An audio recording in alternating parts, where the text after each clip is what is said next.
দিন যত এগোচ্ছে বিপিএল যেন কড়া নাড়ছে।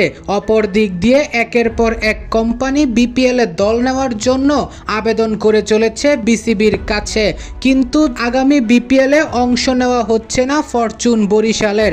গত 2 আসরের চ্যাম্পিয়ন বিপিএলে আর আসছে না।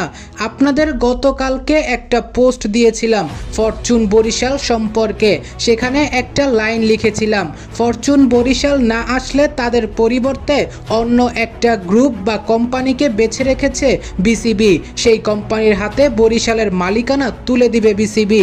আগামী বিপিএলে ফরচুন বরিশালের এখনো আসার সুযোগ আছে, তবে দিন শেষে যদি তারা আবেদন না করে দল নেওয়ার জন্য, তাহলে আগামী 5 আসরের জন্য হারাতে চলেছে তাদের ফরচুন বরিশাল দলটি। কারণ আগামী 5 বছরের বরিশালের চুক্তিতে নতুন এক কোম্পানি আসছে, আর সেই কোম্পানিটা তাদেরই গত আসরে স্পন্সরশিপ হিসেবে ছিল। সেই কোম্পানিটা হচ্ছে ফ্রেশ কোম্পানি। হ্যাঁ দর্শক, আপনি ঠিকই শুনছেন, ফরচুন বরিশাল না আসলে বরিশালের মালিকানা দেওয়ার জন্য ফ্রেশ কোম্পানিকে বিসিবি আগে থেকেই বেছে রেখেছে। অর্থাৎ দিন শেষে বরিশাল না আসলে তাদের মালিকানা তুলে দেওয়া হবে ফ্রেশ কোম্পানির হাতে।